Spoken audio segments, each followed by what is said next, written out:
नमस्कार। सिनेमा संवाद में आपका स्वागत है। मेरा नाम है अमिताभ। सत्य हिंदी पर सिनेमा से जुड़ी अपनी साप्ताहिक पेशकश में हम हर हफ्ते बात करते हैं सिनेमा के तमाम पहलुओं के बारे में, क्योंकि हमारा मानना है कि सिनेमा सिर्फ मनोरंजन की चीज नहीं है। सिनेमा समाज से संवाद का सबसे सीधा और सबसे सशक्त माध्यम है और समाज की सोच को गहराई तक प्रभावित करने की क्षमता रखता है। इसलिए सिनेमा के बारे में लगातार सिलसिलेवार गंभीर बातचीत होना जरूरी है। आज इस कड़ी में हम बात करने वाले हैं सिनेमा के एक ऐसे पहलू के बारे में जो समाज की और राजनीति की जो एक हमारी बहुत बड़ी कहना चाहिए विषय है, उसको सिनेमा कैसे देखता है, और वो विषय है जाति का। जैसा कि हम जानते हैं, भारत में रहते हुए जाति जो है हमारे समाज का और हमारी राजनीति का एक केंद्रीय तत्व है। और आजकल जैसा कि हम देख रहे हैं कि चुनावों का माहौल है और चुनावों में सभी पार्टियों के नेता जो हैं वो जाति के सवाल को अपने अपने तरीके से बहुत एग्रेसिवली उठा रहे हैं। तो हमने सोचा कि क्यों ना सिनेमा सिनेमा जो है जाति के सवाल को किस तरह से देखता आया है जब से सिनेमा हमारे यहाँ बनना शुरू हुआ है। खासतौर से जब से बोलती फिल्में शुरू हुई हैं, तब से सिनेमा में जाति के सवाल को किस तरह से उठाया गया है। और हिंदी सिनेमा में के अलावा जो अन्य भारतीय भाषाओं में सिनेमा बनता है, खासतौर से दक्षिण भारत की भाषाओं में, मराठी में, बंगाली में, तो वहां पर जो है जाति का सवाल जो है वो किस तरह से सिनेमा की कहानियों में उतरा है, कैसे उसको निर्देशकों ने दिखाया है, इस पर आज हम चर्चा करेंगे। और इस पर चर्चा के जरिए हम ये जानने की कोशिश करेंगे कि सिनेमा किस तरह से जाति के सवाल को कितनी गंभीरता से उठाता है। क्या सचमुच वो किसी समाधान की तरफ ले जाने की कोशिश करता है, या उसका जो एक तौर तरीका है वो मसाला सिनेमा के खांचे में ही रहता है, या उसमें कहीं ना कहीं कोई जो एक इस समस्या की एक जो गंभीरता है उसकी तह तक जाने की कोशिश दिखाई देती है। तो इस पर बात करने के लिए हमारे साथ कुछ बहुत खास लोग मौजूद हैं। सिनेमा के जानकार, सिनेमा के विश्लेषक, सिनेमा में ही लगातार अध्ययन करने वाले और उस अध्ययन को लोगों से साझा करने वाले लोग हमारे साथ शिबा स्वयं फहमी साहिबा हैं, जो कि पत्रकार हैं और टिप्पणीकार हैं, विश्लेषक हैं, एक यूट्यूब चैनल भी चलाती हैं किंतु परंतु के नाम से। जबरी मल फारक साहब हैं, हिंदी सिनेमा के बहुत गंभीर विश्लेषक हैं, दशकों से हिंदी सिनेमा के बारे में लगातार लिख पढ़ रहे हैं, कई किताबें लिख चुके हैं, हमारे कार्यक्रम के नियमित भागीदार हैं। अजय ब्रह्मात्मा जी हैं, हिंदी हिंदी पत्रकारिता में, हिंदी फिल्म पत्रकारिता में एक बड़ा नाम है, बहुत वरिष्ठ फिल्म विश्लेषक है, वर्षों से हिंदी फिल्म पत्रकारिता कर रहे हैं और कई किताबें लिख चुके हैं, यूट्यूब चैनल चलाते हैं सिनेमा हॉल के नाम से। हमारे साथ संजीत नार्वेकर जी हैं, जो कि हिंदी मराठी सिनेमा के बहुत गंभीर अध्येता हैं, वर्षों से, दशकों से ये भी सिनेमा के बारे में लगातार लिख पढ़ रहे हैं और सिनेमा के भीतर सक्रिय भी रहे हैं। डॉक्यूमेंट्री फिल्म का निर्माण किया है इन्होंने, कई फिल्मों का निर्माण किया है। और हमारे साथ हितेंद्र पटेल साहब हैं, प्राध्यापक हैं और सिनेमा के गहरे जानकार हैं, सिनेमा में दिलचस्पी रखते हैं, सिनेमा और समाज के रिश्तों में गहरी दिलचस्पी रखते हैं और उन रिश्तों की व्याख्या करने के लिए अक्सर हमारे कार्यक्रमों में शामिल होते हैं। आप सबका बहुत बहुत स्वागत है। शिवा जी, मैं शुरुआत आपसे ही करता हूं। जो जाति का सवाल है, हम देखते हैं कि जाति के सवाल पर राजनीति तो जो है वो बहुत तीखी राजनीति आजकल हमको दिख रही है। सभी पार्टियां, चाहे वो सत्ता पक्ष की हों चाहे विपक्ष की हों, चाहे जहां जो सत्ता पक्ष है वो और जहां जो विपक्ष है वो अपने अपने तरीके से जाति के सवाल को उठाता है। जब से सिनेमा हमारे यहाँ बनना शुरू हुआ है और आज जो सिनेमा बन रहा है, तो आप क्या कहेंगी, किस तरह से जाति का सवाल हमारे यहाँ उठाया जा रहा है फिल्मों में? क्या जाति हमारे सिनेमा में एक केंद्रीय तत्व बनकर उभरती है? जहां कहीं भी उसको देखा जाता है, तो क्या जाति का सवाल जो है वो सिनेमा के लिए एक बड़ा मुद्दा रहा है? बहुत शुक्रिया अमिताभ साहब। 3 हिस्सों में बांट करके देखना चाहती हूँ। हालांकि ये कोई ऐसी डिवाइड नहीं है जो महसूस हो, लेकिन काल के हिसाब से महसूस कर सकते हैं। एक वो काल है सिनेमा का जिसमें मेन स्ट्रीम सिनेमा में जाति के सवाल को बहुत ढका छुपा अंदाज में किसी को हीरो बनाने के लिए इस्तेमाल किया जाता था। यानी कि अगर अपर कास्ट हीरो है और वो किसी निचली जाति के किरदार के साथ रहम दिली दिखाता है, मानवता दिखाता है, तो उस जाति से वो अपने आप को ऊंचा उठा रहा होता है। यानी जो निचली जाति है उसका बेचारापन, उस बेचारेपन पे दया करना और उसके साथ मानवता के साथ पेश आना, यही एक तरीका था। और इस तरह से जाति आती थी और बहुत ढके छुपे, जैसे किरदार खुद ही कह रहा है कि साहब हम तो छोटे लोग हैं, हम तो ऐसे लोग हैं जो अपनी जाति का नाम लिए बगैर ये बताना कि हम आप में से नहीं है, हम बराबर नहीं है। तो एक तो वो दौर है जिसमें आप कह सकते हैं कि सुजाता जैसी फिल्में हैं और दीगर फिल्में हैं जहां पर जाति का सवाल सीधे ना भी हो, लेकिन रामू काका के साथ रहम दिली का व्यवहार या उनके बच्चों को पढ़ाई लिखाई को आगे बढ़ाना, इस तरह की चीजें। एक दूसरा सिनेमा है जो आया 80 और 80 के दशक में ही आया और 90 तक भी उसकी छाप है, वो है पैरेलल सिनेमा, जहां पर जाति के सवाल को बहुत बारीकी के साथ उठाया गया कई फिल्मों में।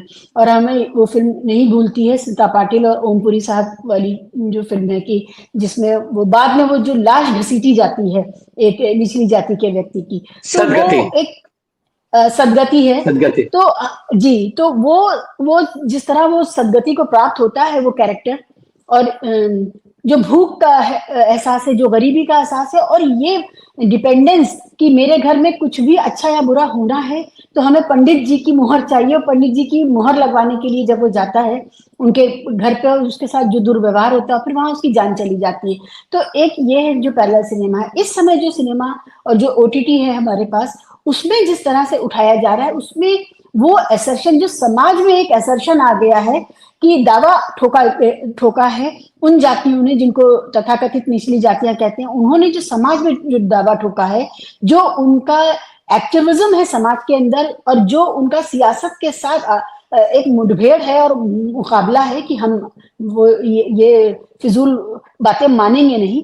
ये एक तीसरी वेव हम कह सकते हैं जाति के सवाल को लेकर के, कि उसने हमें बिल्कुल दूसरी तरह से जाति के सवाल को आर्टिकुलेट किया है। ये हर जगह सिर्फ यही नहीं है कि वो बेचारा है, वो उसकी अपनी कोई आवाज नहीं है, उसकी आवाज कोई और उठाएगा, ऐसा नहीं है।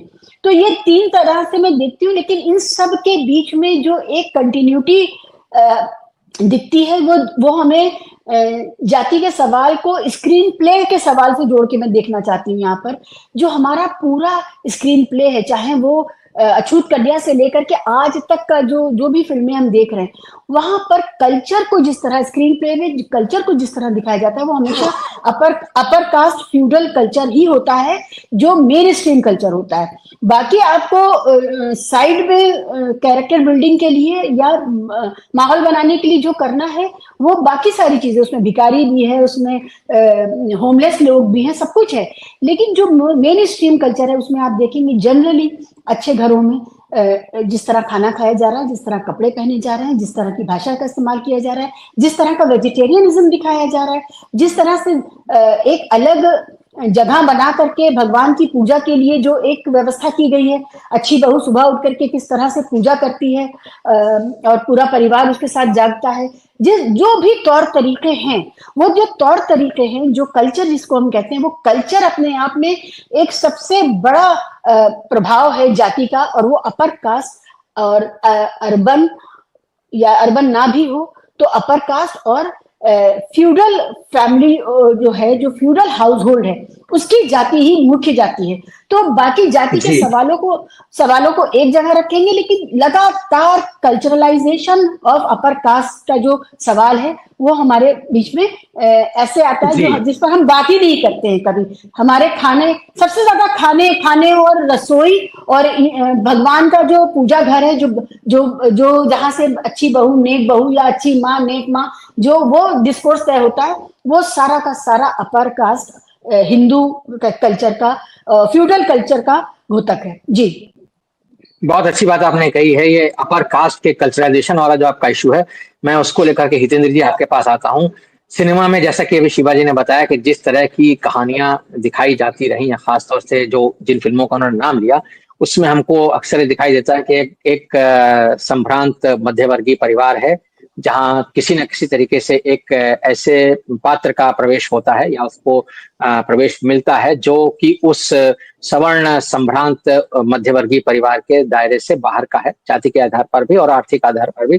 और कैसे सवर्ण संपन्न मध्यवर्गीय परिवार की दयालुता जो है या उसका हृदय परिवर्तन जो है, कैसे कहानी को एक सुखांत उसमें बदलती है। जैसे सुजाता का जो एक उदाहरण है हम ले सकते हैं। मैं आपसे जानना चाहूंगा, ये जो एक किस्म का सिनेमा है जिसको हम सोशली कॉन्शियस सिनेमा भी कह सकते हैं, क्योंकि उसमें एक मिडिल क्लास के रिफॉर्म पर एक जोर दिया गया था एक समय तक। क्या आपको लगता है कि ये जो सिनेमा है इसने कहीं ना कहीं जाति व्यवस्था को एक थोड़ा सा कहना चाहिए एक रोमांटिसाइज करके, या उसका एक कहना बहुत एक उसको एक हल्के फुल्के पैकेजिंग में पेश किया, उसमें कहीं कोई कन्फ्रंटेशन नहीं है जाति व्यवस्था को लेकर, जो कि समाज में तो कन्फ्रंटेशन चल रहा है। जब हम बात कर रहे थे इन फिल्मों की तब भी चल रहा था, क्योंकि आजादी से पहले और आजादी के बाद भी जिस तरह का हमने समाज में आंदोलन देखा है जातियों को लेकर के, उत्तर भारत में हो या दक्षिण भारत में, सब जगह ये चीज चली है।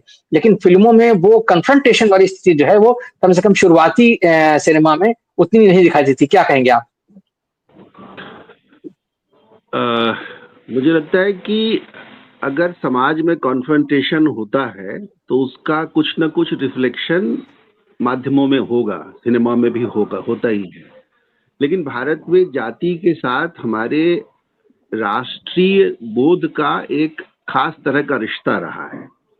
साहित्य में तीखी चीजें आई थी, फिल्मों में भी शांताराम की फिल्म में का उदाहरण बहुत आसानी से दिमाग में आता है, और भी उदाहरण हैं जिसमें जाति आती है लेकिन वो कॉन्फ्रंट नहीं करती है, क्योंकि वो जो शक्तियां हैं जो जाति का प्रश्न उठाना चाहती हैं वो कॉन्फ्रंट नहीं करना चाहती हैं, और लेखक भी जो है वो मध्य वर्ग को जगाना चाहता है, उसका हृदय परिवर्तन कह लीजिए या उसको बदलना चाहता है।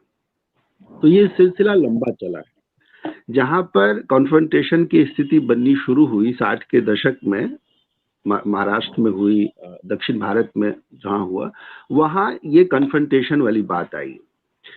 तो कन्फ्रंटेशन जो हिंदी प्रदेशों में आया वो बाद में आया और बहुत उग्र रूप में आया, और ध्यान रहे कि वो आया दलित नहीं बल्कि इंटरमीडिएट कास्ट के द्वारा आया, और वो बहुत ही एग्रेसिव था। वो एक तरह से इतना भयंकर होता चला गया कि कन्फ्रंटेशन जो है वो ज्यादा महत्वपूर्ण हो गया पॉलिटिकली। तो ये एक बैकड्रॉप है जिसको हमको ध्यान में रखना चाहिए। या हम प्रेमचंद के जमाने को, बिमल रॉय के जमाने को, और ये जो अभी फिल्में आ रही हैं कास्ट पर, इन तीनों को न मिलाएं तो अच्छा है, क्योंकि मध्य वर्ग जो है वो जब भी इन चीजों को देखेगा तो पहले कन्फ्रंट करने की बात को नहीं सोचेगा। और बेसिकली हम लोग सिनेमा को जिस रूप में लेते रहे हैं उसमें एक किस्म का एक सकारात्मक बोध है, वो सकारात्मकता जो है वो हमारे सिनेमा में रही है बराबर। किसी भी फिल्म ने जाति व्यवस्था को ग्लोरीफाई नहीं किया है, ये ध्यान देने वाली बात है। हमारी फिल्मों ने जाति व्यवस्था को ग्लोरीफाई कभी नहीं किया है, थोड़ा गौण रखा है, लेकिन इसका एक कारण है, क्योंकि हम जब राष्ट्र निर्माण की प्रक्रिया में लगे थे तो हम उन सभी तत्वों को महत्व नहीं देना चाहते थे जिससे कि राष्ट्र की एकता को खतरा हो। लेकिन आप जानते हैं कि 60 के दशक में कुछ प्रक्रियाएं शुरू हुई, 70 में हुई, और 80 में आकर पुष्ट हो गई, और 90 तक आते आते चीजें बदल गई। तो अब जो फिल्में आ रही हैं, जाति के आधार पर जो फिल्में बन रही हैं, वो सीधे सीधे उठाई गई चीजें लगती हैं, और उसमें कॉन्फ्रंटेशन तत्व प्रबल तत्व है। और मुझे लगता है कि ये बहुत सकारात्मक नहीं है, इससे समाज में कोई परिवर्तन नहीं हो रहा है, बल्कि एक लड़ाई खड़ी की जा रही है, लड़ाई खड़ी हो जाती है। यहाँ सिनेमा का रोल जो है वो बहुत सकारात्मक नहीं रह गया है। अगर हम सिनेमा की हिस्ट्री को ध्यान में रखें तो ये जो फिल्में बन रही हैं जाति के नाम पर, वो किसी भी निगोशिएशन की तरफ नहीं ले जाती हैं। उसमें एक उग्रता है, उसमें क्लोजर है, और इस तरह के वक्तव्य से बहुत हम लोगों का लाभ नहीं होता है, क्योंकि जो अपर कास्ट बैशिंग है, ये अपर कास्ट बैशिंग जो है ये एक तरह से एक प्रोवोकेशन का मामला बन जाता है। अभी हम लोगों को उन सारे बिंदुओं की तरफ सोचना चाहिए जहां छोटे छोटे बिंदु हैं, जहां पर कि हम सकारात्मकता की तरफ बढ़ सकें। और फिल्मों में जो हमारे पास उदाहरण है जिसके द्वारा ये कहा जा सकता है कि फिल्मों ने जाति व्यवस्था का विरोध किया और जाति के आधार पर कॉन्फ्रंटेशन को बढ़ावा नहीं दिया, इन सारे तत्वों को हाईलाइट करने की जरूरत है। और इस तरह के एग्रेसिव पॉलिटिकल पोस्चरिंग को मैं बहुत ही विध्वंसात्मक मानता हूं। इससे कोई लाभ नहीं हुआ है, ना तो किसी का हृदय परिवर्तन होता है, बल्कि आपस में द्वंद्व ही रचा जाता है। और इससे बड़ा नुकसान हो रहा है। ये फिल्में कुछ नहीं कर रही हैं, ये फिल्में प्रोवोक कर रही हैं और इससे रिएक्शन पैदा हो जा रहा है। मैं तो इसी रूप में रखना चाहूँगा। आपने बहुत बड़ी ही एक ऐसी स्थापना की है जिस पर एक अलग तरह की चर्चा शुरू हो सकती है, क्योंकि आपने जो कहा कि सिनेमा में बेसिकली रिफॉर्म पर ध्यान दिया जाना चाहिए, कन्फ्रंट करने के सवाल को सिनेमा को दरकिनार कर देना चाहिए। ये इस पर हम आएंगे, इस पर जी जी जी। इसमें एक बात जोड़ देता हूँ, जैसे हम लोग जब प्रसंग की चर्चा करते हैं तो अछूत कन्या वाला प्रसंग है, सुजाता का प्रसंग है, गंगा की सौगंध एक फिल्म थी जिसकी तरफ शिवाजी का इशारा था 80 के दशक में। गंगा की सौगंध में एक प्राण ने जिस चरित्र को निभाया था वो बड़ा महत्वपूर्ण चरित्र है। उसमें जमींदारों के साथ उनकी बातचीत है, जमींदार से उनकी भेंट होती है, कभी मौका लगा तो उस पर बात करेंगे। ये सारे सकारात्मक पक्ष। हाँ, बस ये जी जी, नहीं बिल्कुल ठीक है। बिल्कुल, आपने जो स्थापना दी है, हाँ आपने जो स्थापना दी है वो उस पर हम अभी कार्यक्रम के उसमें चर्चा करेंगे, लेकिन मैं पहले जरा संजीत नार्वेकर साहब के पास आना चाहता हूँ, क्योंकि यहाँ पर शिवाजी ने जो सवाल उठाया था और जिसको आपने भी आगे बढ़ाया जितेंद्र जी, जो सिनेमा रिफॉर्म की बात कर रहा था, जब सिनेमा में बोलती फिल्मों का दौर शुरू हुआ और जैसे जैसे कहानियों में जाति का तत्व आया, तो जो शुरुआती सिनेमा था, संजीत जी चूंकि आप सिनेमा के इतिहास की बहुत अच्छी जानकारी रखते हैं, उससे हमारे दर्शकों को बहुत लाभ मिलता है, तो मैं चाहूंगा कि आप जो है मराठी सिनेमा और हिंदी सिनेमा में जो भी हमने देखा और दक्षिण के सिनेमा में भी जो ये परंपरा की शुरुआत कहाँ से हुई, कहाँ, इसका अगर हमें थोड़ा ब्यौरा दे सकें। साथ में अगर जो हमारे पहले दो पैनलिस्ट ने जो सवाल उठाए हैं उन पर भी आप कुछ बोलना चाहें तो आप अपनी बात रख सकते हैं, लेकिन मैं चाहूंगा कि आप ये जो चीजें हैं मराठी सिनेमा में, और जो क्योंकि महाराष्ट्र में जातीय आंदोलन का एक बहुत लंबा असर रहा है, बहुत गहरा असर हमने देखा है समाज में, आजादी से पहले भी और अम्बेडकर की वजह से और आजादी के बाद भी, और आज भी हम देख रहे हैं सैराट जैसी फिल्में वहां बनती हैं, बहुत सारी फिल्में अभी भी बन रही हैं लगातार जिनमें ये जाति का तत्व जो है बहुत प्रमुख है। संजीत जी। जी, प्रस्तावना के तौर पे मैं एक चीज कहना चाहूंगा और ये दोहराने की जरूरत नहीं है, फिर भी मैं दोहरा लूंगा कि आप अगर हिंदी सिनेमा का बैकग्राउंड देखें तो आपको पता चलेगा कि हम लोगों के पास दो हाई पॉइंट्स हैं, दो माइलस्टोन्स हैं। एक तो अछूत कन्या जो 1935 में हुई, उसके बाद हम लोग सुजाता की बात करते हैं, 1960 में बात करते हैं, और फिर उसके बाद डायरेक्टली हम लोग 80s में आ जाते हैं। वैसे देखा जाए तो हिंदी सिनेमा में कभी भी कोई ये दो फिल्में छोड़ के कोई भी फिल्म ने कास्ट को मेन पॉइंट बना के फिल्म बनी नहीं है। बैकग्राउंड में आया होगा, उस पर बात की होगी, लेकिन बेसिकली ये एटीट्यूड जो है कि हीरो को कोई बैकग्राउंड नहीं है, उसकी जाति हम बताते नहीं है, कहाँ से आता है बताते नहीं है, बस हीरो आ जाता है फोर फ्रंट में, जो भी करना है करके चले जाता है। तो एक बार मैंने श्याम बेनेगल को पूछा, क्योंकि उनकी फिल्म अंकुर आई थी, और इमीडिएटली उसके बाद मैंने उनको पूछा कि भाई ऐसा क्यों है कि हिंदी सिनेमा में कभी रिफ्लेक्ट नहीं किया कास्ट जो सोसाइटी में है सब जगह पे, लेकिन फिल्मों में कहीं नजर नहीं आता है। तो उन्होंने एक बहुत अच्छा जवाब दिया जो मैं शेयर करना चाहूंगा। उन्होंने कहा कि संजीत ऐसी बात है कि इमीडिएट पोस्ट इंडिपेंडेंस के बाद हम लोगों को इंडियंस करके एक जॉइंट ये फ्रंट पेश करना था, तो Indian should be seen as Indians. तो हम लोगों ने जाति की बात कभी की नहीं, खाली हम लोग नेशन बिल्डिंग और इंडियंस हम सब एक हैं इस तरह से बातें की। तो अगर आप देखा जाए तो इवन 1970s में अमिताभ बच्चन ने एंग्री यंग मैन की भूमिका की, लेकिन एंग्री यंग मैन में हमेशा क्लास डिफरेंस दिखाया है, कास्ट डिफरेंस नहीं दिखाया है। दीवार का जो हीरो है या और कोई जो हीरो है जो अमिताभ बच्चन ने पेश किया, ये कभी इसने कास्ट की बात नहीं की, खाली क्लास डिफरेंस की बात की। और वो एंग्री क्यों है? क्योंकि क्लास डिफरेंस है। मेरे हिसाब से सबसे पहली फिल्म जो रिबेलियन, जो अभी हितेंद्र जी बोल रहे थे, जो रिबेलियन की बात हुई कि जहां से दलित वर्ग में एक प्रकार का ये आ गया कि आंदोलन करना चाहिए, हमको अपनी जगह बनानी चाहिए, तो वो है 1974 में जो अंकुर बनी। तो पूरी कहानी संत तरीके से चल रही है, ये होता है वो होता है, लेकिन जो कमेंट है फिल्म मेकर का, जो कमेंट है वो एंड में आता है। ये सारा किस्सा देखने के बाद एक छोटा बच्चा है वो जाके पत्थर मारता है ये अपर कास्ट के आदमी की, आपने एक लड़की को खराब किया, आपने इस आदमी को पीटा, but we will not stand for it. हम लोग इसका रिबेलियन करेंगे। तो वो रिबेलियन की निशानी है, छोटी सी है, पत्थर उठाता है और फेंकता है। तो ये पहली बार जो मेरे हिसाब से कि एक रिबेलियन की बात हुई कि जो दलित कैरेक्टर है, he is rebelling against upper caste exploitation.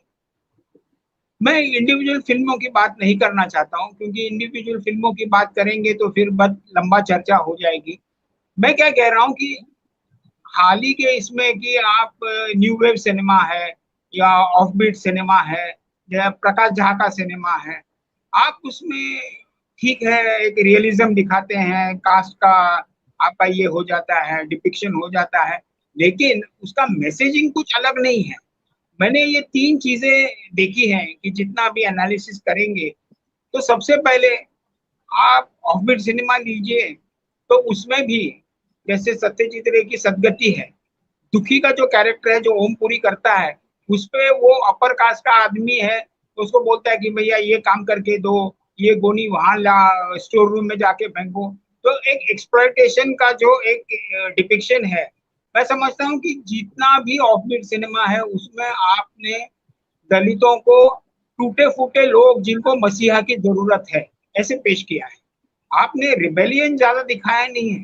हालांकि अगर आप प्रकाश झा की दामुल देखिए या तो आरक्षण देखिए या तो चक्रव्यूह देखिए, हालांकि चक्रव्यूह तो ऋषिकेश मुखर्जी की नमक हराम से ली थी, जो बेकेट से ली थी, तो वो तो लंबा सिलसिला है। लेकिन चक्रव्यूह में भी आप खुल के आके बोलते नहीं है कि भाई ये वंचित लोग हैं या ये दलित हैं या ये आदिवासी हैं, आप बोलते हैं ये नक्सलाइट है। और वो जो अभय देओल का कैरेक्टर है वो नक्सलाइट में जाके मिलता है, उनको समझ में आता है कि ये मेरे लोग हैं। और जो अर्जुन रामपाल है जो पुलिस ऑफिसर का, उसको बोलता है कि भाई जाके तुम इन्फिल्ट्रेशन करो। तो ये सब जनरली जो है आपका डिपिक्शन रहा है कि भाई ये दलित लोग हैं बेचारे, इनको मसीहा की जरूरत है। तो आप सदगति में देख लीजिए, ये बहुत प्रोनाउंस्ड है। तो ये सबसे पहली बात है। दूसरी, जितने भी सिनेमा बने हैं, जितने भी फिल्में बनी हैं, मेरे हिसाब से सब रूरल बैकग्राउंड पे हैं। तो आपने उसको एक तरह का ये मैसेजिंग कर दिया है कि ये प्रॉब्लम जो है ये रूरल प्रॉब्लम है, ये अर्बन एरियाज में होता नहीं है। आप अर्बन एरियाज में बम्बई जाओगे, दिल्ली जाओगे, आप वहाँ कुछ एक्सप्लॉयटेशन होता नहीं है। उसमें भी कई अपवाद हैं, जैसे गली बॉय है या झुंड है, हालांकि उसमें कास्ट डिफरेंसेस ओपनली नहीं डिस्कस किए हैं, लेकिन झुंड है या गली बॉय है, और जैसे मैंने आरक्षण कहा उसमें भी आप कास्ट की बात करते हो, लेकिन इतने इससे नहीं हो। मुझे क्या लगता है मालूम है कि देखिए, रीजनल सिनेमा की अगर बात की जाए और मराठी सिनेमा से स्पेसिफिक बात की जाए, और मुझे मालूम है आप किसकी बात करेंगे, नागराज मंजुले एक डायरेक्टर आया है जिसने हाल ही में फैंड्री बनाई, सैराट बनाई। सैड चीज क्या है, दुख वाली बात क्या है कि जब सैराट हिंदी में धड़क बन के आ जाती है, या जब सुमित्रा भावे की दोघी जो 1996 की फिल्म है, जो लागा चुनरी में दाग बन के आ जाती है हिंदी में, तो उसका हुलिया ही बदल जाता है। उसमें से कास्ट निकल जाता है, सब कुछ निकल जाता है, और आप बस रोमांटिक लेवल पे, हालांकि मैं मानता हूं कि करण जौहर और यशराज फिल्म से आप ज्यादा कुछ एक्सपेक्ट नहीं कर सकते, ये लोग तो आंदोलन लाने वाले नहीं है। बट फिर भी जब एक ट्रांजिशन हो जाता है, अभी मराठी में आपने कहा कि जाति पे फिल्म बहुत बहुत झाला, महार पंढरीनाथ, फिर शापित करके मेरे जो दोस्त विनय नेवाड़कर ने जो फिल्म बनाई थी, तो बहुत सारी ऐसी मराठी फिल्में आई हैं जो हिंदी में हुई नहीं है, लेकिन जो भी हिंदी में हुई है, जैसे मैंने 2 एग्जाम्पल लिए, दोगी का एग्जाम्पल लिया, सैराट का एग्जाम्पल लिया, हिंदी में जाके क्या बनता है। मुझे क्या लगता है फाइनल इसमें कि आप जैसे हॉलीवुड में 1960s में ब्लैक पावर और ब्लैक आर्ट्स मूवमेंट आया और नीग्रोस खुद फिल्में बनाने लगे, राइटर डायरेक्टर बने, ब्लैक एक्टर्स बने, इंसिस्ट किया उन्होंने कि ब्लैक रोल हो तो व्हाइट एक्टर नहीं प्ले करेगा, इंडियन ही प्ले, सॉरी नीग्रो ही प्ले करेगा। जो आज तक अभी इवन इंडियन कैरेक्टर्स के लिए आपने देखा है कि रिसेंट तक व्हाइट लोग करते हैं, इंडियन लोग। कभी कभी मुझे कबीर बेदी ने एक बार कहा कि संजीत मैं छोड़ छाड़ के इंडिया वापस आ रहा हूँ, क्यों? क्योंकि बोला कि I am not even in contention for Indian roles. उसी तरह से वो ब्लैक का मूवमेंट हो गया, और उन्होंने इंसिस्ट करके आज black cinema is a very powerful movement in Hollywood. जैसे हम लोग अगर जब तक दलित राइटर्स नहीं आएंगे, दलित एक्टर्स नहीं आएंगे, दलित डायरेक्टर्स नहीं आएंगे, जैसे नागराज मंजुले का मैंने एग्जाम्पल दिया, उसका पूरा फोकस है इस तरह का सिनेमा बनाना और इस तरह का सिनेमा हाईलाइट करना। हमारे यहाँ अभी दलित एक्टर्स आए तो भी तब के मतलब वो बताते नहीं है कि भाई हमको ये करना है और हमारे एस्पिरेशंस जो है ये हमको प्रेजेंट करना है। ये मेरे हिसाब से ये इम्पोर्टेंट है। मुझे लगता है ऐसी कोई मूवमेंट आ जाए सिनेमा में जिसमें ये लोग अभी अभी तक क्या होता है कि अपर क्लास लोग ही दलित की भूमिकाएं कर रहे हैं, तो उसमें ट्रूथफुलनेस नहीं आ जाता है, ये मुझे लगता है। ये आपने बहुत महत्वपूर्ण बात कही है कि जिस तरह से हॉलीवुड में जो अश्वेत अभिनेता हैं वे ही अश्वेत पात्रों की भूमिका निभा रहे हैं। वहाँ अश्वेत अभिनेताओं की, निर्देशकों की एक अच्छी खासी तादाद है और बहुत गंभीर काम कर रहे हैं, अच्छा काम कर रहे हैं, और उसके लिए उनको मतलब जो भी वहाँ सम्मान की श्रेष्ठतम सीमाएं हैं, श्रेष्ठतम श्रेणियां हैं, उसके लिए उनको वहां पर उनका नाम चलता है। लेकिन हमारे यहाँ अभी दलित अभिनेता, दलित निर्देशक, दलित नायक नायिकाएं नहीं आए हैं। अजय जी, मैं आपके पास आता हूं क्योंकि संजीत जी जब कह रहे थे तो जो उन्होंने ये बात कही है, इसके साथ साथ जो अभी शिवाजी ने और हितेंद्र जी ने भी जो बात कही, तो क्या ये हम मान लें कि हिंदी सिनेमा के खांचे में जब हम बात करते हैं तो क्या ये सिर्फ एक कहना चाहिए कि स्टीरियोटाइपिंग का मामला है कि जैसे उन्होंने कहा कि सवर्ण जो पात्र हैं उनको उनके रिफॉर्म का मसला है, या ये एक टोकनिज्म का मामला है जो जिसको हितेंद्र जी कह रहे थे कि भाई रिबेलियन नहीं होना चाहिए, लेकिन रिबेलियन से, क्योंकि रिबेलियन से जो है बात वो उस तरह से नहीं जाता है संदेश, जो कि दरअसल हितेंद्र जी की मंशा है कि जाए। वो शायद समाज में उस तरह का विद्रोह नहीं चाहते सिनेमा के जरिए, लेकिन समाज में विद्रोह तो हमको दिख रहा है। जाति के सवाल पर काफी कड़वाहट दिख रही है, राजनीति बहुत तीखा रूप ले रही है, और हम देख रहे हैं कि समाज में जो भी व्यवस्थाएं हैं हमारी, चाहे सामाजिक संबंध हो, चाहे राजनीतिक व्यवस्थाएं हो, चाहे लोगों का रिप्रेजेंटेशन हो, उसमें सब में जाति जो है एक बहुत कहना चाहिए बड़ा आधार है, और बहुत उसके तीखे असरात भी हमको दिख रहे हैं। लेकिन सिनेमा में ऐसा नहीं दिखता। जो बात अभी बहुत महत्वपूर्ण कही संजीत जी ने कि जब सैराट जो है हिंदी में आती धड़क बन जाती है, या जब सुमित्रा भावे की फिल्म आती है तो वो लागा चुनरी में दाग बन जाती है और उसका कच्छ कहीं से कहीं चला जाता है। तो इस पर आप क्या कहेंगे? हिंदी सिनेमा में क्या वो कन्फ्रंटेशन वाला, जो खासतौर से मुख्य धारा का सिनेमा है, उसमें वो कन्फ्रंटेशन वाला एलिमेंट तो है ही नहीं, लेकिन वो जो मूल कहानी उठाता है उसकी भी कहीं ना कहीं आत्मा को नष्ट कर देता है। क्या कहेंगे आप? जी, आप सभी को नमस्कार। और ये हमारे पहले जो तीनों महत्वपूर्ण बातें की गई है, तीनों वक्ताओं ने अपने अपने तरीके से चीज़ों को रखा है। सबसे पहले मैं हितेंद्र जी की बात कहूँ तो मैं कन्फ्रंटेशन से नहीं घबराता। मुझे लगता है कि कन्फ्रंटेशन होना चाहिए, क्योंकि रिफॉर्म तो हम करते रहे इतने सालों, 75 साल से सुधार ही कर रहे हैं, लेकिन अभी तक कुछ हुआ नहीं। तो जब तक कन्फ्रंटेशन नहीं हुआ, एक मकान ढह रहा है, जर्जर हो चुका है, उसको पूरी तरह से तोड़ देने की जरूरत है, तभी नया मकान बन पाएगा। नहीं तो उसमें मरम्मत और चिप्पी लगाते रहेंगे तो उससे कुछ नहीं होने को है। विस्तार में जाएंगे तो और बहुत सारी बातें हो सकती हैं। हिंदी सिनेमा के संदर्भ में संजीत जी ने बहुत अच्छी बात कही कि जब तक उस समुदाय से मेकर नहीं आएंगे, समुदाय से कलाकार नहीं आएंगे, तब तक उन भावनाओं को अच्छे तरीके से पर्दे पर पेश नहीं किया जा सकेगा। हमने देखा है कि उत्तर भारत में खास करके जो दलितों और निम्न जाति के लोगों की पार्टियां बनी, राजनीतिक पार्टियां बनी, वे कैसे पॉलिटिकल पार्टी के पिछलग्गू बनते रह गई, उनके साथ समझौते में चली गई, और उन्होंने वैसा आंदोलन कभी नहीं खड़ा किया जैसा कि दक्षिण में दिखाई पड़ा हमें, या महाराष्ट्र में दिखाई पड़ा।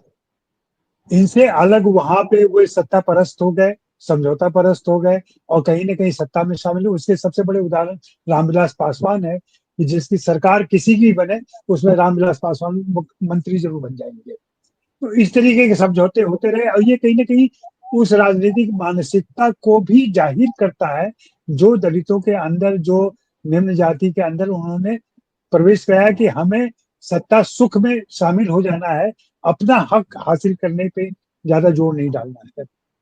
लेकिन दक्षिण में आप देखें तो बजाते एक आंदोलन चलता है, महाराष्ट्र में आंदोलन चलता है, और उसका असर यहाँ के सिनेमा पर भी है।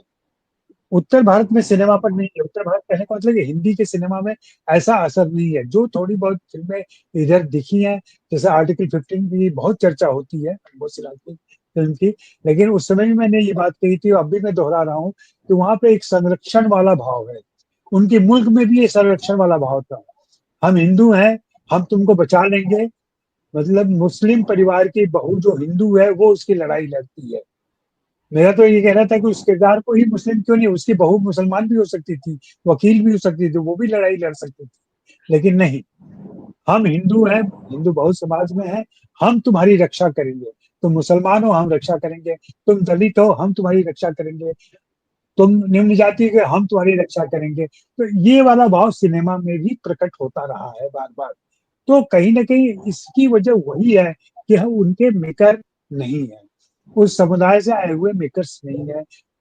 ले दे करके एक नीरज घेवन अभी दिखे हैं। नीरज घेवन की फिल्म मसान आई थी, आपने देखी होगी। फिर लुकाची वो एक सीरीज आई थी, सीरीज में उन्होंने एक एपिसोड किया था, वहां भी इस बात की चर्चा की थी। तो ऐसे मेकर्स बहुत ही कम है। या जोरम आई थी पिछले दिनों, जोरम फिल्म अगर आपने देखी, वो आदिवासी की बात करने लगती है, लेकिन वहां भी ये समाज आता है। हिंदी फिल्मों की बात करते समय मैं हमेशा से कहता रहा हूं कि ये सवर्ण हिंदू समाज का सिनेमा है। नाम उपनाम जो रखे जाते हैं, उन नामों को ही देख लें तो फिल्म के नायक का नाम चौथी राम नहीं हो सकता, उसका नाम राहुल ही होगा, उसका नाम आहान विहान ही होगा, उसका नाम ऐसा ही कुछ होगा जो आज के एलीट क्लास के चरित्रों का नाम होता है, वैसा ही नाम होगा। किसी भी मुख्य किरदार का नाम के उपनाम में आपने पासवान नाम नहीं सुना होगा कि किरदार का नाम पासवान है।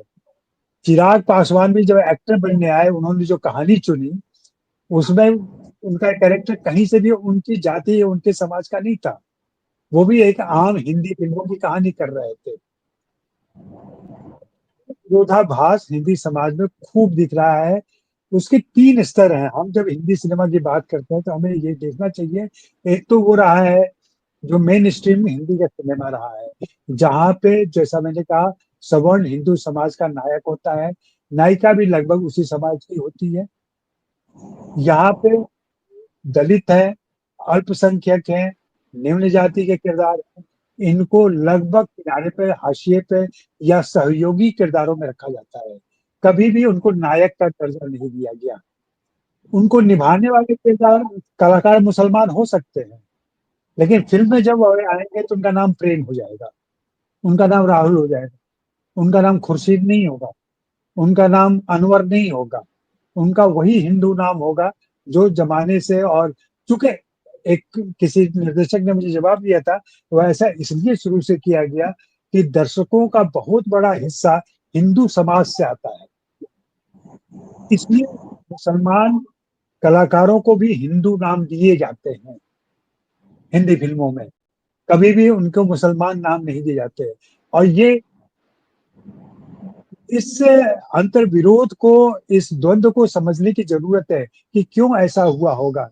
मैं बार बार कहता रहा हूँ कि जैसे ही आप मुस्लिम किरदारों को लेकर फिल्म बनाते हैं, उसको मुस्लिम सोशल का नाम दे देते हैं। क्यों नहीं मेन स्ट्रीम हिंदी फिल्म एक ऐसी बनती है जिसका नायक और नायिका दोनों मुसलमान हो सकते हैं, या कोई एक मुसलमान हो सकता है, उसको वैसे ही प्रेम करने का अधिकार मिले, उसको वैसे ही बाहें फैलाने का अधिकार मिले जैसे बाकी लोगों को मिलता है। लेकिन नहीं, हम उसको मुस्लिम समाज के प्रतिनिधि के तौर पर उसी क्लीशे घिसे पीटे मानकों के साथ दिखाते हैं कि देखो ये मुस्लिम परिवार से आया हुआ एक किरदार है।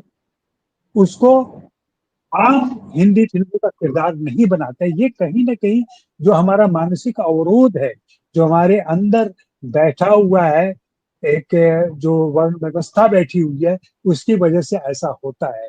और जहां तक हिंदी फिल्म इंडस्ट्री के अंदरूनी बात है, इंडस्ट्री में घूमते फिरते लोगों को देखते समझते हुए संजीत जी भी इस चीज को हो सकता है स्वीकार करें कि यहाँ भी भयंकर किस्म से वर्ण व्यवस्था चलती है।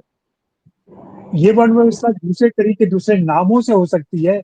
ये प्रदेश व्यवस्था के नाम पर हो सकती है, ये इलाके की व्यवस्था के नाम पर हो सकती है, ये जाति की व्यवस्था के नाम पर हो सकती है। लेकिन अगर हिंदी फिल्म इंडस्ट्री के एक्टिव लोगों की पूरी लिस्ट बनाई जाए, उसमें उच्च वर्गीय लोगों की संख्या कम से कम 80 से 85% होगी।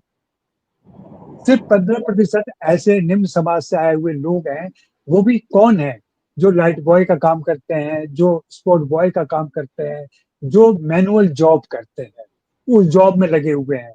तो जब तक आप नियामक भूमिका में ऐसे समाज से आए हुए व्यक्ति नहीं होंगे, तब तक आप ऐसी फिल्मों की कल्पना मुझे लगता है नहीं कर सकते।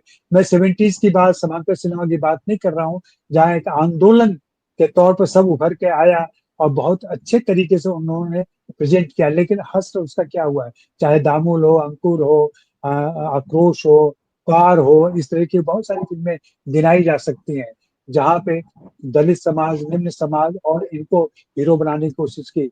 यहीं पे मैं पा रंजीत का नाम लेना चाहूंगा।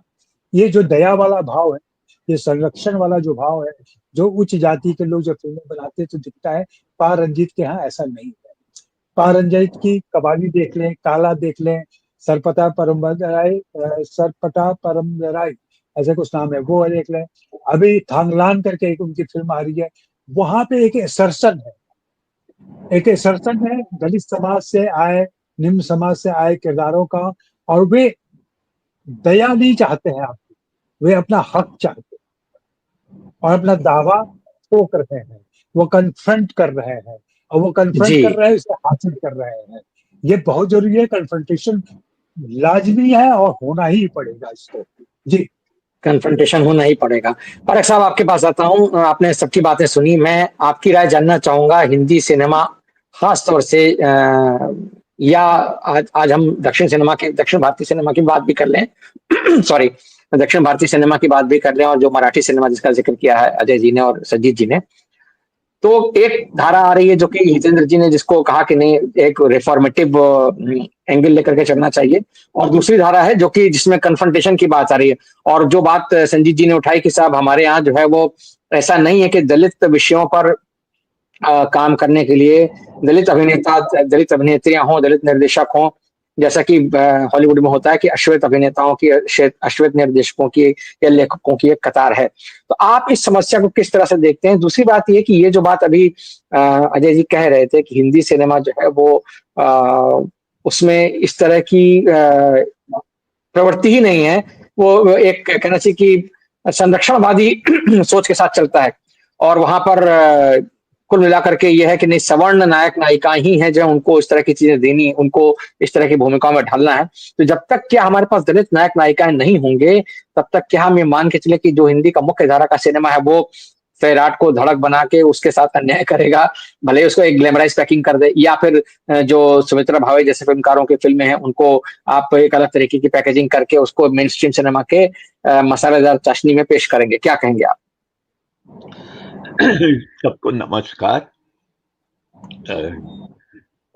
ये जो सिनेमा, हिंदी सिनेमा में जाति को लेकर या भारतीय सिनेमा में जाति को लेकर जो बातचीत हो रही है वो काफी इंटरेस्टिंग है। कई पहलू सामने आ रहे हैं। अलग अलग सब पर मैं टिप्पणी नहीं करूंगा, मैं अपनी बात कहना चाहता हूँ। इस बात से मैं काफी हद तक सहमत हूँ जो अजय ने कही कि दरअसल हिंदी सिनेमा जो है वो सवर्ण हिंदुओं का सिनेमा है।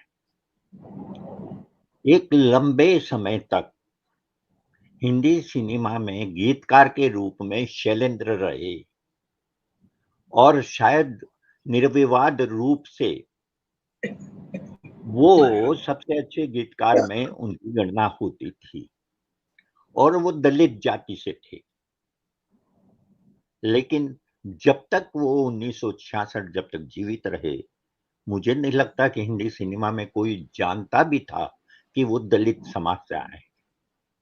यानी कि उनकी महानता और श्रेष्ठता तभी तक रही जब तक उनकी जो पहचान थी वो छुपी रही।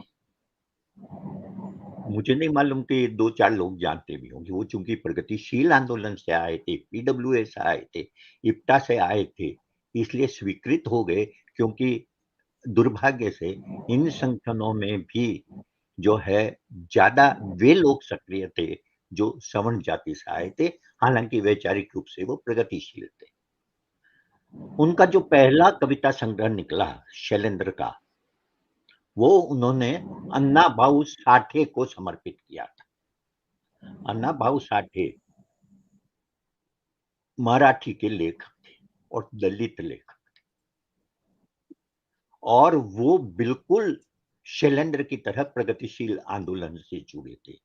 संजीत नावरेकर बता सकते हैं कि उनकी जो दलित पहचान थी वो छुपी हुई नहीं थी। उन्होंने बहुत सारे उपन्यास लिखे, उन पर उनमें से कईयों पर फिल्में भी बनी। ये फर्क है हिंदी और दूसरे में। अगर आप कुछ करना भी चाहते हैं तो आपको अपनी पहचान छुपानी पड़ती है। ये तो शताब्दी जब आई तब अब ये सर्वविदित हो गया है कि शैलेंद्र एक दलित परिवार से आए थे, बिहार के। तो मेरे कहने का मतलब यह है कि इस बात में काफी दम है कि ये सवर्णों का सिनेमा है, सवर्णों के लिए है, और चूंकि मनोरंजक है इसलिए दूसरे लोग भी उससे मनोरंजन हासिल करते हैं। ये तो एक बात। दूसरी बात, ये सही है, इस बात में से मैं इनकार नहीं करता कि जो जाति की समस्या है या कहना चाहिए दलित उत्पीड़न की समस्या है, वो किसी न किसी रूप में सिनेमा में आई है, लेकिन उनकी संख्या जो है आटे में नमक के बराबर भी नहीं है, यानी कि बहुत ही कम।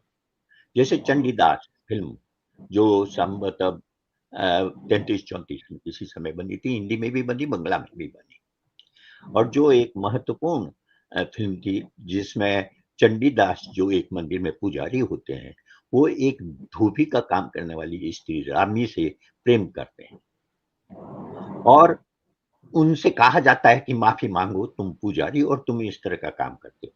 लेकिन जब वह रामी आती है, जैसे जमींदार जो है अपमानित करता है और वो आके बताती है कि मेरे साथ क्या हुआ है, तब वह जो माफी मांगने के लिए तैयार थे चंडीदास, वो माफी मांगने से इनकार कर देते हैं और रामी को लेकर चले जाते हैं। ये फिल्म जो है चौथे दशक में शुरुआती दौर में बनी थी। ये वो दौर था जिस समय पूना पैक्ट हुआ था और उसका कहना चाहिए कि गहरा प्रभाव सिनेमा पर भी पड़ रहा था। उसी समय 1936 में अछूत कन्या बनी, उसी समय 1940 में अछूत बनी, इस तरह की कई फिल्में बनी। लेकिन जब देश आजाद हुआ तो फिर ये मामला पीछे चला गया। सुजाता जो है, ये इसको लेकर काफी चर्चा होती है और काफी इस बात को क्रिटिसाइज भी किया जाता है। मैं भी मानता हूँ कि वो दलित समस्या पर फिल्म नहीं है, वो जाति समस्या पर है, लेकिन वो दरअसल उच्च जाति का दलितों के प्रति जो रवैया है उसका चित्रण करती है। बिमल राय ने वो फिल्म जो है, मैं समझता हूँ कि महत्वपूर्ण फिल्म बनाई है। जाति व्यवस्था में जरूरत जो सबसे पहले बदलने की है वो है वह मानसिकता जो सवर्णों में है। यह सुजाता जो है वो दलित को केंद्र में नहीं रखती, वो सवर्णों को केंद्र में रखती है और उसके अलग अलग दलितों के प्रति जो 3 तरह के रवैये हैं, उन 3 तरह के रवैयों को सामने रखती है। एक वो है जो बुआ के माध्यम से ललिता पवार ने जिस रोल को प्ले किया है, जो मतलब सबसे ज्यादा कट्टर और कहना चाहिए वर्ण व्यवस्था का समर्थक तत्व है। दूसरा है वह पिता जो जिसने सुजाता को गोद लिया है, वो उदार है, लेकिन वो इस व्यवस्था को बदलने वाले या इस जाति प्रथा को पूरी तरह समाप्त करने के संघर्ष में नहीं लगा हुआ। वो बस उदार है, उसे सुजाता को वो अपनी बेटी की तरह रखता है। उसकी पत्नी के अंदर द्वंद है और उसकी बेटी जो है, जो वास्तविक उसकी बेटी है, जिसका रोल शशिकला ने किया है, उसके लिए जाति जो है कोई महत्व ही नहीं रखती। उसके लिए सुजाता उसकी बहन है। उस वह तो ये, और वो अपने कॉलेज में रविंद्र का नाटक जो है चंडालिका वो प्ले भी करती है। तो आप देखेंगे कि अपर कास्ट के भी रवैये एक से नहीं, अलग अलग है और वो अलग अलग रवैये सुजाता के अंदर दिखाए गए और वो महत्वपूर्ण है। लेकिन इस परंपरा को बहुत आगे नहीं ले जाया जा सका और प्राथमिकताएं शायद कुछ अलग तरह की थी। अप्रत्यक्ष रूप से फिल्मकारों ने उन कहना चाहिए समाज के उस वर्ग पर फिल्में बनाई जहां से दलित सबसे ज्यादा आते हैं। जैसे बूट पालिश को देखें तो बूट पालिश में जिनका स्वप्न ही है कि हम भीख न मांगे और जूता पालिश करके अपना गुजारा करें, वो दलित के अलावा क्या हो सकते हैं। या इसी तरह से अब दिल्ली दूर नहीं का जो मजदूर का बेटा है अपने पिता को छुड़वाना चाहता है और जिसके पिता को बिना किसी अपराध के और बहुत मामूली से कारण से फांसी की सजा दी जा रही है, वो भी दलित होने के अलावा क्या हो सकता है। और वो किसान जो जागते रहो में घर में घुस जाता है और हर जगह से अपमानित होकर खदेड़ा जाता है, वो भी दलित के अलावा क्या हो सकता है। लेकिन ऐसी फिल्में जो है वो एक लंबी परंपरा नहीं बन पाती। दिक्कत यह है कि जो व्यावसायिक सिनेमा है उस दौर का, वह व्यावसायिक सिनेमा जाति का इस्तेमाल करती है, सवर्ण जाति का। ये जो कहा जाता है कि वो जाति का इस्तेमाल नहीं, जाति का इस्तेमाल करती है और जाति का इस्तेमाल करती है सवर्णों को एक तरह से कहना चाहिए कि उनकी श्रेष्ठता और उच्चता को दिखाने के लिए। हिंदी में बहुत सारी फिल्में बनी हैं इस तरह की जिसमें आप इसे देख सकते हैं। उसके शिवाजी ने ठीक बताया था कि उसकी पूरी प्रस्तुति में आप देखेंगे कि वो उच्च जातीय अहंकार, उस जातीय जो तौर तरीका है उसको ग्लोरीफाई किया जाता है। इसका उदाहरण मैं आपको देता हूँ। न केवल नाम, जैसा कि अजय ने कहा, न केवल नाम, जातियों का हमेशा ध्यान रखेंगे कि जाति का इस्तेमाल नहीं किया गया है, लेकिन दर्शकों तक यह संदेश पहुंचाया जाता है कि ये अपर कास्ट के लोग, ये अपर कास्ट के लोग हैं। इस बात को बार बार कहा जाता है। किस तरह से आप फिल्मों में बहुत आमतौर पर ये डायलॉग सुनेंगे कि जैसे ठाकुर का ब्राह्मण का बेटा होकर तुम इस तरह का कर्तव्य करते हो। हम गरीब जरूर हैं, लेकिन ये इस तरह के संवाद आप उस दौर की 60-70 की फिल्मों में, व्यावसायिक फिल्मों में खूब देख सकते हैं, जिसमें कहीं न कहीं उच्च जाति का अहंकार और फिल्मों के नाम क्षत्रिय, राजपूत, इस तरह के नाम की फिल्में बनी हैं। यहाँ तक कि मुगले आजम में बादशाह अकबर जो है अपने जिस रेस से हैं उस रेस का अहंकार वो शुरू से अंत तक नजर आता है। और उसमें जो राजपूत है उसका दोस्त सलीम का, उसे भी अपने राजपूत होने का अहंकार है।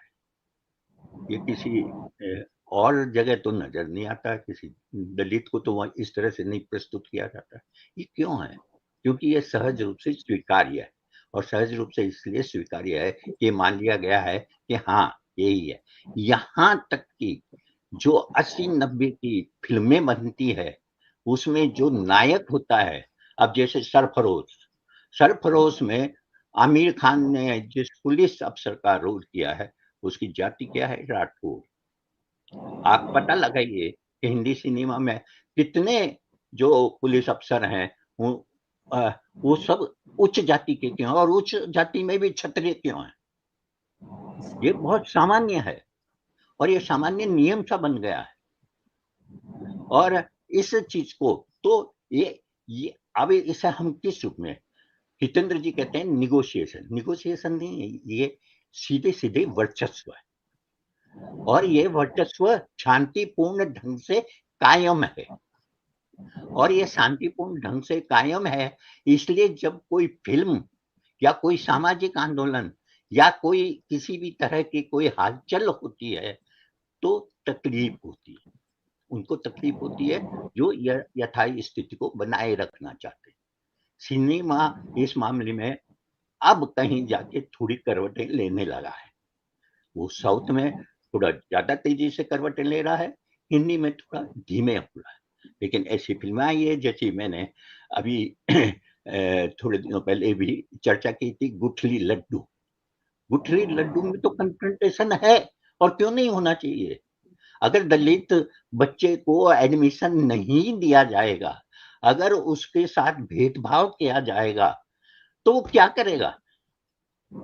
विरोध भी नहीं करे, वो इंतजार करेगा कभी कोई निगोशिएशन होगा और उस निगोशिएशन के बाद में उसे जगह मिलेगी और पीढ़ियां निकलती चली जाएगी। इतनी पीढ़ियां निकल गई है, कितने दशक जी निकल गए, साल निकल गए, सोचने की बात है। मैं समझता जी हूँ जी जी पर फिल्मों में इस जी बदलाव की बहुत जरूरत है। बहुत जरूरत है। आपने जो बात कही है, जितेंद्र जी मैं आपके पास आता हूँ क्योंकि जहां पारक साहब ने अपनी बात खत्म की है, वो नेगोशिएशन वर्सेस कन्फ्रंटेशन का जो एक आर्गुमेंट है, आपने जो रिफॉर्मेटिव मतलब प्रेजेंटेशन की बात की थी, अजय जी ने और पारक साहब ने उससे थोड़ा अलग अलग हट करके बात की है, तो आप कैसे रिस्पॉन्ड करना चाहेंगे इसको? नहीं, पहली बात ये है कि जो रिफॉर्मेटिव वाली बात है ना, वो ऐसा लगता है कि कोई नरम सरम कोई कमजोर आदमी इस तरह की बात करता है। मैंने नेगोशिएशन की बात एक ब्रॉड अर्थ में की है। ये कॉन्फ्रंटेशन जो है ना, ये पॉलिटिशियंस को ही मुबारक हो। उससे उनको फायदा होता है और उसका वो लाभ लें। लेकिन सिनेमा एक ऐसा मीडियम है जिसका अपना एक ईडियम बनता है, एक ईडियम बना है, और वो चीजों को उस रूप में रखता है कि हमारा जो हीरो है वो सिर्फ अपनी जाति के लिए नहीं लड़ रहा है। आप नया दौर के उस हीरो को याद करिए, जिसका जो भी नाम रहे, उसके कई ईडियम का मामला होता है, लेकिन हमारा हीरो अपर कास्ट के लिए नहीं लड़ता है। हमारी हिंदी फिल्मों में वो जिसको अपर कास्ट मीडियम कहा जा रहा है, मैं उसको भारत मीडियम कहता हूँ। और इस बात पर मैं जोर देकर अभी भी कहता हूँ कि ये जो हम लोगों की समझ है, ये उतनी कंस्ट्रक्टिव नहीं है जिसकी हम लोग अपने फिल्म माध्यम में जो संभावनाएं बनाई गई हैं, जहाँ की जाति का विलोप होता है, उसमें भी हम लोग वो बिंदु खोजते हैं जहाँ से कॉन्फ्रंटेशन को बढ़ावा मिल सके। और ये हमारा खोज है, जिसके कारण मैं गांधी जी को बार बार याद करता हूँ और गांधी के रिफॉर्म में ज्यादा साहस देखता हूँ बनिस्बत उनके जो चाहते थे कि अभी बम मारो। तो मैं धैर्य की बात करना चाहूंगा और मैं चाहूंगा कि ये निगोशिएशन जो है वो होना चाहिए, चलते रहना चाहिए। और हिंदी फिल्मों में जो एक समन्वय का स्वर आया है, उसके तंतुओं को, उसके सूत्रों को बढ़ाना चाहिए। और इस रूप में हम सोचें कि हमारे जो नायक हैं, हमारे जो फिल्म मेकर्स हैं, मैं विमल रॉय को एक मॉडल मानता हूँ इस अर्थ में, और जो बातें कही गई उसमें से बहुत सारी बातों से मेरी सहमति है। मैं चिंतित सिर्फ और सिर्फ इस बात से हूँ कि ये चीजें हमें कहाँ ले जा रही हैं। आज के दौर में ये कन्फ्रंटेशन हमको बहुत घाटे का सौदा प्रतीत होता है। अभी हम लोगों को अपर कास्ट के एरोगेंस को चैलेंज करने के लिए उनके हृदय पर प्रहार करना होगा, लेकिन वो पत्थर का प्रहार नहीं हो सकता। हम उनको उनकी जिम्मेदारियों को ज्यादा बेहतर तरीके से समझा सकें, इसकी कोशिशें होनी चाहिए। ये कन्फ्रंटेशन से तो मुझे आता हुआ प्रतीत नहीं होता है। क्षमा प्रार्थी हूँ, लेकिन बहुत दिलचस्प, बहुत दिलचस्प बात आपने कही है। यहाँ पर मुझे लग रहा है हमारी बातचीत में दो मॉडल आ गए सिनेमा पर चर्चा के। एक गांधीयन मॉडल है जो कि आप जिसकी स्थापना आप कर रहे हैं, दूसरा जो कन्फ्रंटेशन वाली बात है, जिसको जो अम्बेडकर वादी सोच कह सकते हैं हम मोटे तौर पर, है ना। शिवाजी, मैं आपके पास आऊंगा। क्या जो ये बात हितेंद्र जी ने कही है कि आपको कि वो कह रहे हैं कि नहीं, हमें अभी जो है वो लोगों के उनके हृदय पर प्रहार करना होगा, लेकिन वो प्रहार जो है पत्थर का नहीं होना चाहिए, वो प्रहार जो है वो उनको उनके हृदय को बदलने के लिए होना चाहिए। आप इस सोच से सहमत हैं क्या सिनेमा को लेकर के? मैं क्योंकि जेंडर स्टडीज, दलित स्टडीज, सबऑर्डिनेट स्टडीज के बैकग्राउंड से आती हूँ, तो हमें ये सिखाया गया है कि किसी भी प्रिविलेज क्लास ने अपनी सहृदय दिखाते हुए अपने विशेषाधिकारों को छोड़कर कमजोर को अधिकार कभी नहीं दिए। ना ब्लैक्स को मिले व्हाइट्स से, ना महिलाओं को मिले पुरुषों से, ना दलितों को मिलेंगे ब्राह्मणों से या जाति व्यवस्था से। तो ये सोचना ये बहुत संस्कृताइज्ड थिंकिंग है कि दिल बदल जाएगा और ऐसा हो जाएगा। माइनॉरिटी राइट्स का सवाल जो है वो भी यहाँ पर इसी तरह से आता है। तो ये जो प्रिविलेजेस हैं वो इतने ज्यादा आदी हो जाता है इंसान, उतना हैबिचुअल हो जाता है यहाँ तक कि महात्मा गांधी से कस्तूरबा जी ने कहा था, जब उन्होंने कहा था कि सब लोग अपना अपना मैला खुद साफ करेंगे, तो कस्तूरबा जी को जी एक बार वो रख करके नीचे उतर रही थी, तो गांधी जी को इसका सामना हुआ, तो उन्होंने कहा अरे ये क्या है, तो कस्तूरबा जी ने कहा ये मुसीबत आप ही ने मेरे ऊपर डाली है। तो यानी कि जब बाहर से आकर के कोई सफाई करता था, वो जब हटाया गया तो घर की महिला सफाई करने लगी, और आज की भी यही स्थिति है कि ज्यादातर घर के अंदर के जो बाथरूम्स हैं वो महिलाएं साफ करती है, बहुएं, बेटी या माँ या इस तरह से।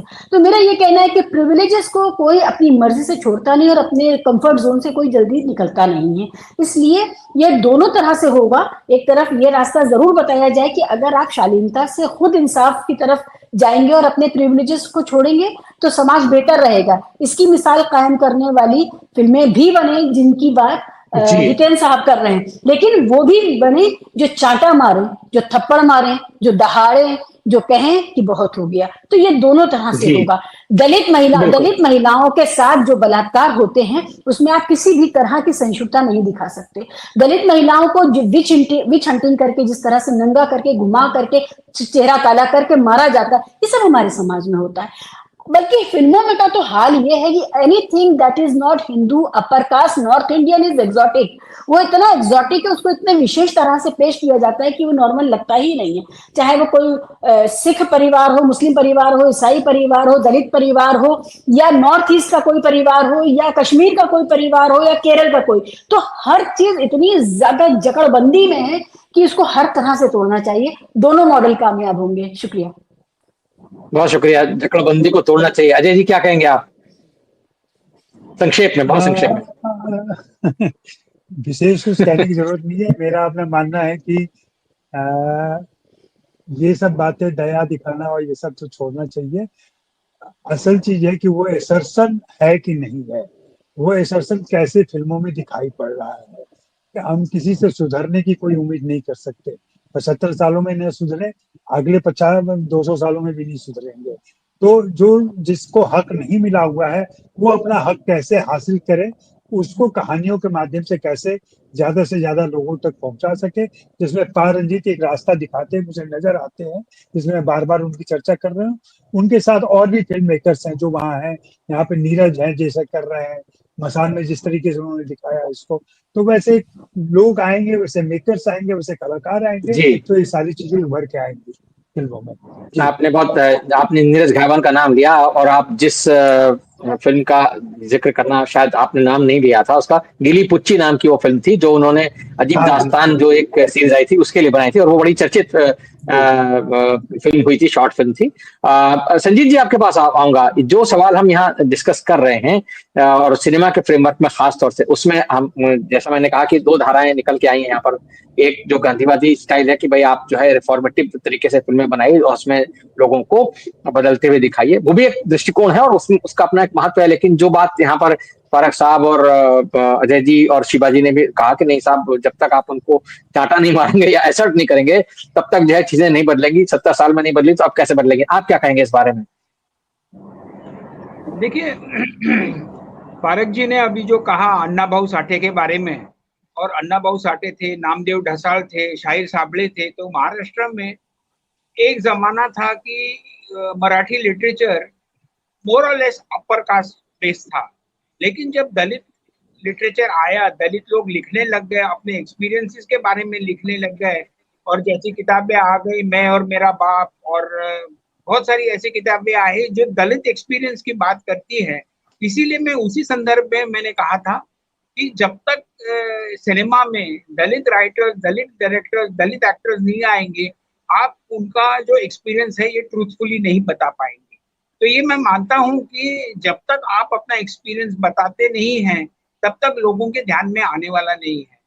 ये जो बात थी कि कन्फ्रंटेशन वाली बात जो थी, तो उस हद तक कन्फ्रंटेशन से ज्यादा मैं ये कहूंगा कि ये मसला हमेशा रेज होता रहना चाहिए सिनेमा में कि भाई ये कास्ट के पर ये हो रहा है, और इस लेवल पे नहीं कि भाई ये टूटे फूटे लोग हैं, इनको कोई मसीहा आ जाए और उनको ऊपर निकाले। नहीं, फारक जी ने एक बार सुजाता के संदर्भ में कहा था कि आप, ये फिल्म है बड़ी गांधीयन थॉट की फिल्म है कि it talks about, because Gandhi ji का ये था दलित के मामले में, उनका ये था कि इंक्लूजन होना चाहिए, अपर क्लास एक्सेप्टेंस होना चाहिए। जब तक वो एक्सेप्टेंस नहीं है, आप जितना मर्जी करते रहो, बोलते रहो, लोगों के सामने अपने मसले पेश करते रहो, कन्फ्रंटेशन से हो, रिफॉर्मेटिव प्रोसेस से हो, लेकिन जब तक अपर कास्ट का आदमी एक्सेप्ट नहीं करता आपको कि yes you are my equal, तब तक ये मसला सॉल्व नहीं होने वाला है। ये मसला आता कहाँ से है? वहीं से आता है कि नॉन एक्सेप्टेंस से आता है। आप जितना मर्जी दलित सिनेमा की बात कीजिए, दलित राइटर्स की बात कीजिए, दलित फिल्मों की बात कीजिए, लेकिन जब तक देयर इज नो एक्सेप्टेंस कि yes you are my equal, तब तक वो होने वाली बात नहीं है। अब ये कैसी होगी जी मुझे मालूम। सोशियोलॉजिकल प्रॉब्लम में बोलते हैं ना, 4 लेवल्स हैं, अंडरस्टैंडिंग है, इंटरप्रिटेशन है, क्रिटिकल एनालिसिस है और एस्टिमुलेशन है। तो आपके हिंदी सिनेमा में आपने बात समझा दी, उसकी व्याख्या भी कर दी, चलो आपने एक तरह से उसका विश्लेषण भी कर दिया, लेकिन एसिमिलेशन अब तक हुआ नहीं है सोसाइटी में। तब तक आप जितना मर्जी फिल्म में दिखाते रहो, वो होने वाला नहीं है। तो मैं सबके दोनों तरफ से आई एग्री कि यस कन्फ्रंटेशन होना चाहिए, ये बात होनी चाहिए कि भाई इम्पोर्टेंट है, but at the same time we have to educate them to accept कि यस ये इक्वल सोसाइटी है और तभी ये बिल्कुल सोसाइटी ठीक इक्वल। जी बिल्कुल ठीक। पारक साहब, अंतिम टिप्पणी के लिए आपके पास आ रहा हूँ। संक्षेप में बताइए कि ये जो दोनों धाराएं जिनकी हम बात कर रहे हैं, हम बात कर रहे हैं, जो एक कन्फ्रंटेशन की बात आ रही है, दूसरी बात यह है कि नहीं रिफॉर्मिज्म जो है उसके साथ हम चलें, तो क्या इन दोनों का मेल ही जो है वो सिनेमा में कहीं ना कहीं हमको उस तरह की इंक्लूजन के तरफ ले जा सकता है, जिसका जिक्र अभी संजीत जी कह रहे थे कि भाई सिनेमा में और आपने भी इसका जिक्र किया, अजय जी ने भी कहा कि दलित पात्रों की, दलित अभिनेताओं की हमारे पास एक नई खेप आनी चाहिए। दलितों को जो है वो दलितों के विषय पर दलितों की ही आवाजें अगर ज्यादा गूंजे तो ज्यादा बेहतर होगा। क्या कहेंगे आप संक्षेप में? सबसे पहले तो महात्मा गांधी के बारे में मेरा कहना है कि ये जो निगोशिएशन या कन्फ्रंटेशन से बचने की धारा है, वो महात्मा गांधी की नहीं है। महात्मा गांधी ने जब से दलित उद्धार को अपने जीवन का एक मुख्य मकसद बनाया, उसी से आरएसएस पैदा हुआ। आरएसएस की मुख्य चिंता ये थी कि ये उन लोगों को, हिंदू समाज के वर्ण व्यवस्था को, जो ब्राह्मणवादी वर्चस्व है, उसको ये व्यक्ति खत्म करने वाला है, और तब से वह उसका शत्रु हो गया। तो गांधी जी ने जो मार्ग अपनाया, वो मार्ग क्या था? उससे ज्यादा महत्वपूर्ण था कि उसको जाति व्यवस्था को बनाए रखने वाले ब्राह्मणवादी किस रूप में ले रहे थे। यह न भूलें कि गांधी के इस दलित उद्धार का जो भी रास्ता था, चाहे वो अहिंसक ही सही, चाहे वो इंक्लूजन वाला ही सही, चाहे वो कन्फ्रंटेशन से बचने की कोशिश भी सही, लेकिन वह था अल्टीमेटली जाति व्यवस्था को खत्म करने वाला, इक्वलिटी को स्थापित करने वाला, जो संविधान में भी हमारे प्रकट हुआ। लेकिन एक पूरा तबका था, ऐसे संगठन थे जो इस वर्ण व्यवस्था को बचाए रखना चाहते थे, और वह संगठन आज सत्ता में है हिंदुस्तान की, जो संविधान के अंदर जो इक्वलिटी की भावना है उसको किसी न किसी रूप में खत्म करना चाहते हैं। अगर दलित और पिछड़े रहे भी तो वो उनके पिछलग्गू बनकर रहे। तो ये तो हुई एक राजनीतिक बात। जहां तक फिल्म की बात है, देखिए एक फिल्म की संक्षेप में सिर्फ नाम ही लेना चाहता हूँ, बैंडिट क्वीन। बैंडिट क्वीन की जो नायिका है, वो एक तरह से कहना चाहिए उसी पिछड़े दलित समाज की स्त्री है, जिसके साथ सबसे पहला जुर्म कौन करता है? उसका पति, और जो उस जुर्म से मुक्त होने के लिए अपनी पति की हत्या करती है। दूसरा उसका शिकार कौन उसके साथ में उसका उत्पीड़न करता है? वो अपर कास्ट, राजपूत, क्षत्रिय, और तब वो बंदूक हाथ में उठाती है। उसके अलावा उसके सामने कोई रास्ता नहीं है, और वो इतने शक्तिशाली हैं कि संसद में पहुंच जाने के बावजूद भी